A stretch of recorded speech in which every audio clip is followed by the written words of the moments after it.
All right, on this episode of Bare Knuckle Bowker, very excited to be talking to an individual who is set to headline the May 2nd BKFC Fight Night, and quite the intriguing matchup as we have Jared Warren knuckling up and towing the line against Joseph Creer, and great having Jared back on Bare Knuckle Bowker. How's it going, man? Doing good, man. Thanks for having me. Yeah, no, great getting to talk to you, and seems like a very interesting card for a number of reasons. And I was also noticing that your partner Crystal Pittman is competing on the card as well against Claudia Zamora. I mean, what are your thoughts on all of that? Like, is it like you have to just kind of compartmentalize your focus in a certain way to just be focusing on what you're doing? Because I know some people that have close bonds when they're fighting on the same event, it can be a bit of a challenge. But like, how do you, I guess, perceive all of that and everything? Hi, puppy. So it's not like, widely public knowledge yet, but me and Crystal we're still, friends, we're still teammates and stuff. I support her, but we're not like dating anymore. But she's awesome. We're on good terms. There's no bad blood there or anything. Just, like everybody else, sometimes things don't work out. But that being said, I am excited for this matchup for her. It was supposed to happen last year, um, at the Knuckle Mania out in LA. And Claudia had like a medical issue where she kind of had to pull out last minute or whatever. So I'm glad they finally get a chance to knuckle up, as they say. I think it's going to be an awesome match, an awesome win for Crystal. Not just because I'm biased or anything, but she's just gotten so good, like progressively. Like she just keeps advancing her technique and everything, just and her drive more and more. And you know, this is Claudia's first bare knuckle. But she's got a lot of pro MMA fights and stuff. And maybe she would give Crystal a run for her money if they were doing MMA, but I think that um this is just gonna be her sport, you know what I mean, in that weight class. So I'm excited for her. Yeah, for sure. I guess the dynamic is more just like supporting each other as teammates at shift and that kind of a dynamic and whatnot. Yeah, everybody's cool. We still train together and you know, like I said, she's still a teammate. Everybody's cool, so I'm excited for her and the others that are on this card. Yeah, and so many people who have had title accolades out of shift, and we just recently saw that women's featherweight title established. Maybe we can get a women's Yeah. bantamweight belt rolling too and get some more hardware over there for Jihad and everyone. Yeah, dude, it's really exciting. I'm excited for Borga, winning that title in the fashion that she did. And for, Shift Combat as a team, that's our third world title. No other gym even has two. So it's pretty significant for all of us. And yeah, I mean, as soon as they're ready to set in another inaugural like 135 title, I could see Crystal definitely being at the top of that mix. She's been on a pretty good tear. Yeah, for sure. And yeah, I mean, just further illustrates the point of the shift dominance and how much hardware everyone's collecting. It's either people who've had titles or people who are number one contenders. And I guess kind of within that, I'd be curious to get your thoughts on if you've maybe had some conversation with Brendan Allen after his BKFC Dubai setbacks, kind of like a mixed weekend for Shift in a certain regard. Like, have you gotten the chance to talk to Brendan Allen or be there for him after the loss, or maybe give him like a bit of space or just general thoughts on all of that? Just I mean, nothing more than a little supportive text. He got caught up in I think kind of a flight situation as far as coming back. So he had to stay like an extra day or two. So over there in Dubai. So I haven't seen him yet. But I haven't got to talk exclusively with him. I think like with a lot of fighters, he just kind of had an off night, because he's been extremely dominant in all his fights so far. And a lot of people think when there's a short notice opponent change that it automatically favors the guy who's been training for it, but that's not always true. You've been training for one style, one person, and then last minute switch up. You don't have as much time to plan things out and whatnot. But like I said, but not make excuses for him. I just think he had an off night. Us fighters are known to do that. They always say, it's 90% mental. So, who knows? Maybe just wasn't right in the zone. But but he is a tough guy, and he really is one of our top talents. So I have no question that he'll be back and in the title mix. I mean, really, he should have been the one fighting for that title in the first place the other day. You know what I mean? Um, he's gotten skipped a few times because he has been number one contender for a while. So they've kind of bounced over him a little bit, but he'll get his shot, man. He definitely will. And just so many factors of what you touched on was partly why I wanted to, just ask the question because you had like a similarly long journey in terms of like getting to the point of them talking about you being in title contention and even just, coming off of like an impactful enough defeat and just all the encompassing factors. Like I feel like you'd be able to really impart something to Alan there. But yeah, the travel issues do kind of make sense and whatnot as to why maybe you haven't had like a longer form kind of chat about it or anything. Yeah, I'm sure he'll be back in the gym, as soon as he can, almost immediately, and ready to grind. Like the little bit I have talked to him, I think he's in good spirits. It's kind of like, yep, had a shit night, but let's get back in there and get after it, and get the get the win back on the next one. So that's really all you can do. My last fight definitely didn't go as planned. Shit.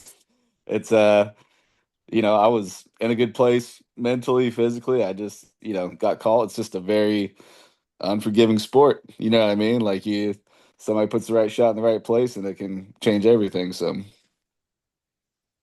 Well, yeah, I mean, especially a guy like Mike Richman, who's not only very well traveled in the sport, but just such demonstrable, striking power and whatnot. So, yeah, I mean, fair play.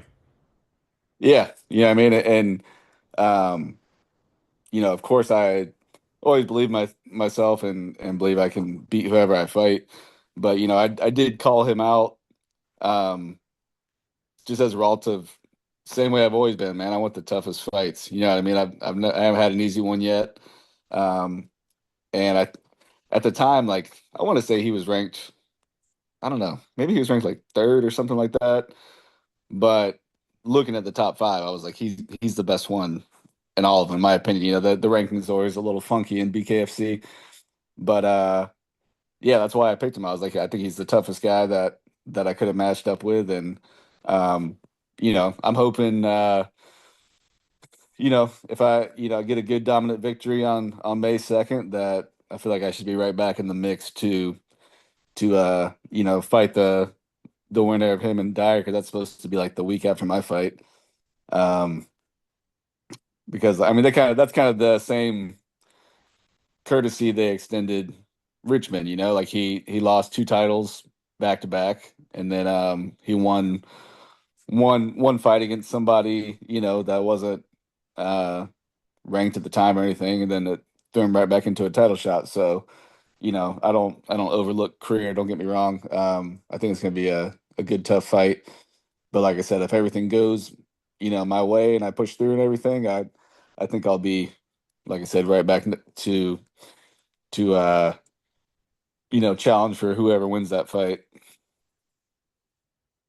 Yeah, and for sure, Joseph Creer definitely will get his focus during our chat. But I was thinking about kind of getting your thoughts on that. Like, not necessarily a prediction per se, but just general thoughts on the Richmond versus Dyer light heavyweight title fight at that BKFC Salt Lake City card, just because you have that competitive history with both.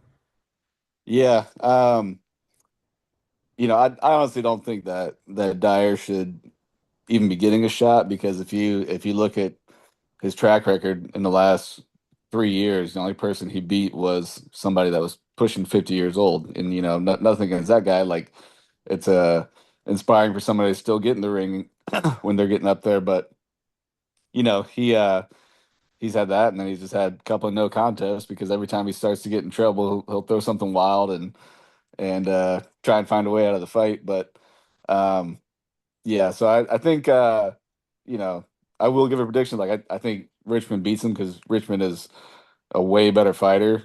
I think the only way like Dyer pushes through is if he he throws something illegal like he likes to do, and the ref doesn't catch it, he might get lucky. But otherwise, I think Richmond gets him. Yeah, it's really curious because like I've interviewed both yourself and Dyer, and you both seem like very casual, chill guys, but it seems like there's some underlying beef. Like obviously, like you guys have the competitive history and things played out as they did in those fights and whatnot. Like, would you say there is a certain level of animosity between you two, or like what word would you use to, I guess, describe that? Yeah, I don't like him. I used to like after after I met him after our first fight, we were cool. Easy to get along with. And after the second fight with the no contest and him cracking me in the back of the head and all that stuff, um, it just pissed me off. Not so much that he did something illegal, was the fact that he like apologized for it like in person and told me like, "Hey man, yeah, I did that on purpose. Sorry." And then goes online and plays the other line. He's like, "Oh man, they screwed me. I should have had that win." Um, and he wants to, put all this stuff to try and fluff himself up. But I don't play those games. Like I'm the same guy, talking to you. I'm the same guy talking to, my best friend or anybody else. I don't put on a persona or a show. I'm just me. So I don't like the fake shit. I don't like the online like, let's talk crap to try and build up a fight. Like, why don't you just be a good fighter and go in there and get after it, and everything else will speak for itself. But some people don't know how to go that way. Yeah, and I feel like someone who's also kind of gotten that tag of, I guess, having the, I guess, like overt persona sort of thing is Lorenzo Hunt. And I only asked that because for a while when he was the light heavyweight champion, he was someone that you obviously wanted to take on just by virtue of wanting to be champion and him having the belt at the time. But just curious to get your thoughts on him returning to the sport and his looming rematch with Chris Camozzi for the cruiserweight belt. Yeah, no, I'm not a big fan of him either. Like at first, I thought he was an all right dude. Like because we've run into each other in person a number of times, and he has been cool. He talks a lot, but for the most part, he's been cool. Um, but then like I'll see him doing random interviews and stuff, and he'll have some shit to talk about me, and I'm just like, well, where was that energy when I ran into you last time? Like, you don't want to say anything in my face. So again, same thing with Dyer. I mean, I just don't like people that are full of shit. You know what I mean? Just like be you. Like, you don't have to fake everything to make friends. Stuff like I don't get it. Mm. Did you have any particular thoughts on the drug test failure issue that he had had at Knucklemania when he tried to become a three division champion against Mick Terrill and then the ensuing suspension thereafter? Because I felt like some people had some pretty impassioned thoughts about that one way or the other. Yeah, like you know, whenever he got caught for juicing, my first thoughts I was like, was anybody surprised? You know what I mean? Like you don't go up in weight, stay super lean, and put on a bunch of muscle when you're in your early 40s. It just doesn't happen, you know what I mean? Like, of course we knew you were juicing. He probably didn't know that California is as strict as they are. Like they don't fuck around. California, that was the first fight card for BKFC, obviously out there, and they put all the fighters through some major hoops that you don't see on a typical card in other states and whatnot. So he probably thought he could get away with it, and didn't realize what he was getting into. But yeah, he got caught. He got punished for it, and you know, I think his suspension is up since they're putting him on that card. But you know, I don't know, man. Like it's just another form of fucking cheating to win, I guess. You know what I mean? Like I don't know. I think it's kind of stupid. Do you have any thoughts on that particular fight? Like, in as far as do you see Hunt becoming cruiserweight champion again after this layoff, or maybe Kamosi kind of avenges that prior loss and he defends the belt? I think Commodity's gonna come out on top this time. Because like their first fight was pretty. pretty close. But I think maybe Kamosi just gave him a little bit too much respect going into it. Some guys do that. When they fight somebody that's not as well known, they're a lot more aggressive and get after it, and they have, some solid wins. And then, when someone's got a little bit of a reputation and clout around them, then they kind of start slow and they hold back. But I think if he wouldn't have held back in that first fight, and I think in this next one he won't, because now he sees what he's dealing with, that it's, not a big deal. I think he's a smart enough fighter to where he'll push through and keep the belt. And part of the reason why I brought that up is your opponent, Joseph Creer, actually has a submission win over Lorenzo Hunt under MMA rules. And just curious to get your thoughts on just the skill set Creer brings to the table, the bare knuckle specific resume, etc., because he is coming off of that win against David Simpson at BKFC 69 and then a couple prior wins over Ronnie Glass and Danny Mitchell as well. I like the matchup, man, and no, I respect his skill set and stuff. Like he's got some good boxing to him. He seems like he typically um is more of a technician than a brawler, and I like that. I mean, like, I guess brawling can be fun at times, but I like it when I see people use actual, boxing skills and use that side of it to win. So I think it'll be a fun fight. He's a nice, tall, lanky dude, and it'll be a good matchup, man. We're gonna put on a hell of a show, that's for sure. Well, you guys both have a track record that speaks to that for sure. And this kind of is in the similar context of that Dyer Richman question earlier, just in as far as people you have competitive history with, because I was seeing Jomi Escoboza and Jay Jackson are also fighting on this card. That would also seem like a fight that has a certain level of divisional relevance and everything. Yeah, no, that's cool. I think that's a good fight for both of them. You know what I mean? Like, I'm sure I won't get to watch it live because I'll be in the back getting warmed up, but um, I look forward to catching the recap of it. I think that'll be a good fight. I feel like Jackson has been increasing, his skill set, steadily over the last couple of years. He's had a couple good wins. And you know, Jomi he's only lost to me. He's got, he's tough as nails, you know what I mean? Like, when we fought, he got dropped a couple times or a few times, but he kept getting up, so I give him credit for that. So he's hard to finish. So I think that'll be definitely be an entertaining fight. Yeah, for sure. And just to the point of how many people you've tested skills with in bare knuckle, just your BKFC debut being against Brian Maxwell, and he recently fought Yuli Diaz at that DBX1 card. I guess I'm curious to maybe get any thoughts you had on just the entirety of that whole event there, because it was like technically the Dirty Boxing Championship second event, first one available to the public. Like, did you happen to catch that? And if so, did you have any thoughts on, I guess, just the entirety of the card? I I just caught like a few clips. I did see some clips from Brian and Yuli's fight.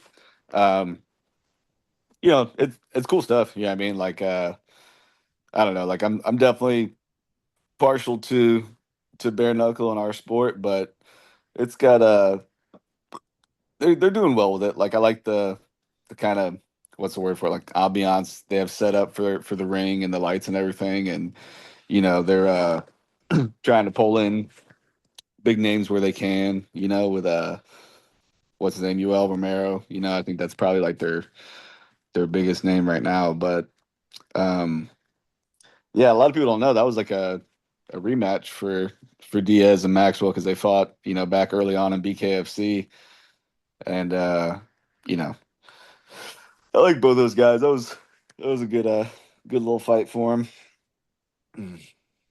Yeah, no, it was cool to see that and got to talk to both of those lads, albeit pre and post fight, but all the same, yeah, two great fighters and quality lads. But it seems like there's a lot going on with that Dirty Boxing Championship promotion. Like, obviously Mike Perry signal boosting it as the figurehead and promoter, and then John Jones kind of relatively recently indicating an ownership stake. So yeah, love to see it. Yeah, it'll be cool. I'm I'm curious to see, how well it grows and sticks around because um a lot of times things that are like a mix of two other things don't do too well. Kind of like, back in the 70s and 80s when they came up with kickboxing, it's like you got somewhere between boxing and karate, and it gets some fans, but it doesn't get all like the kind of hardcore fans because they like to stick with their original sports.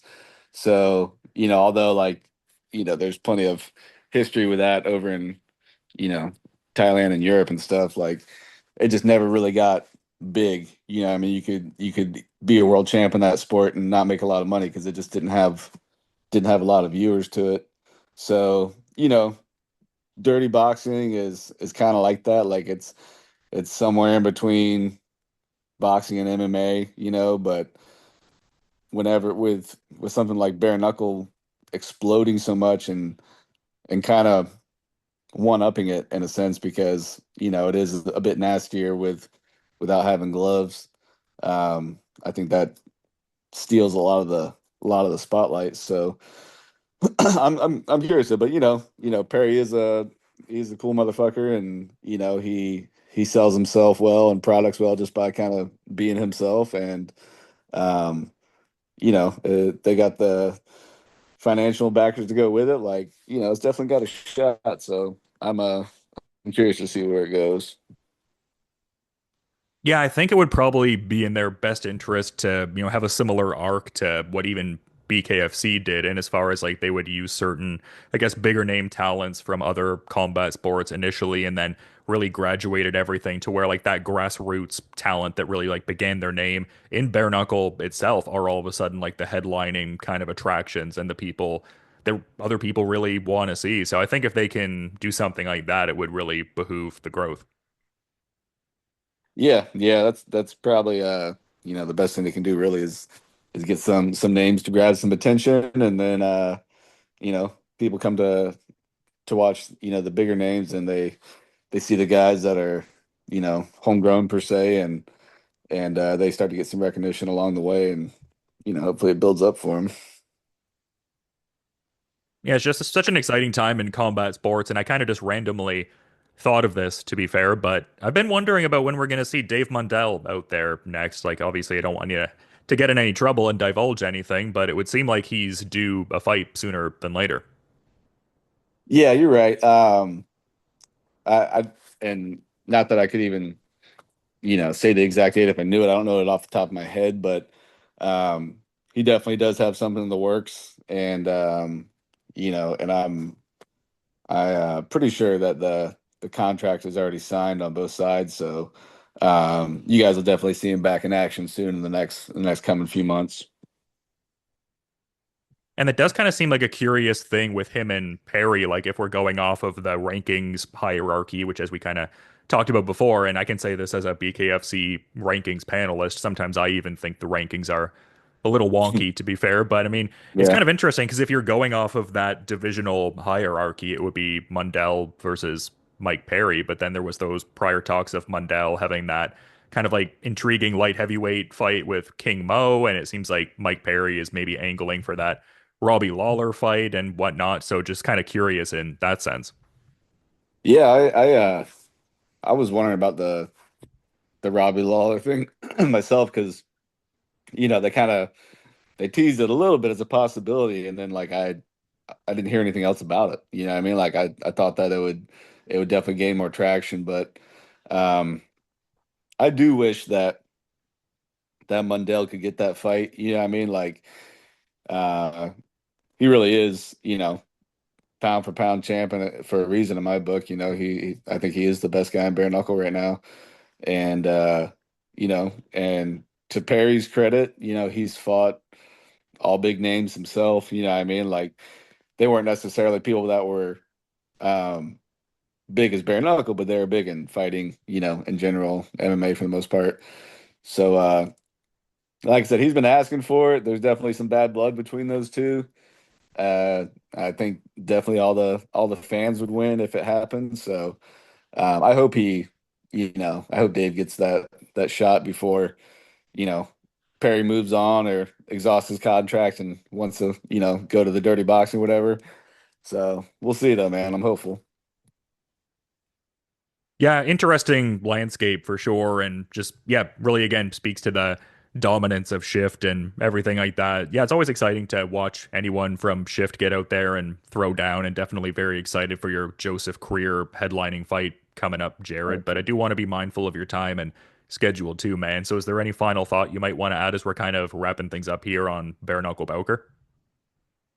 No, the only other guy that's fighting from our team, on the May 2nd card with me is Michael Larimore. You know what I mean? And I want to give him a shout out. He's been training his ass off. He's kind of the same boat as me. We had a rough last outing, but we're not gonna let it define us. You know what I mean? Got to go in there and respond with something with a big performance. So shout out to them, and like I said, just lucky to have the be a part of the whole shift team and have all the coaches there behind us, and all the sponsors. I love talking about my guys Full Blast here because they are, it's not just a typical sponsorship situation where they give you a little something and you wear their stuff, but the guys helped me on a personal level back when I was going through all the hurricane stuff and trying to get my house fixed. He gave me a lot of assistance with that to where he could.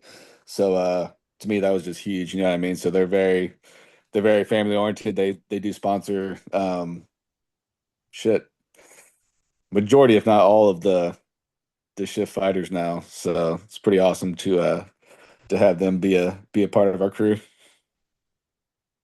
Yeah, and good shout out there. I'm actually talking to Michael Larimore tomorrow as Oh, of cool. this recording. And yeah, I mean, similar instance of someone who I think could really, rebound here and be a big fixture in that bantamweight division, another exciting weight class. But yeah, it's always exciting to see you compete, man. This Joseph Creer fight is really intriguing, and just really wanted to set something up as soon as I had seen the matchup. So definitely stoked for that BKFC Fight Night headliner. I'll be peeping that on May the 2nd. But until then, all the best, man. And yeah, thanks for coming on Bare Knuckle Bowker. You have a good rest of your day, and thank you for the insights and time as always. A pleasure, man. Thanks again for having me. I appreciate it.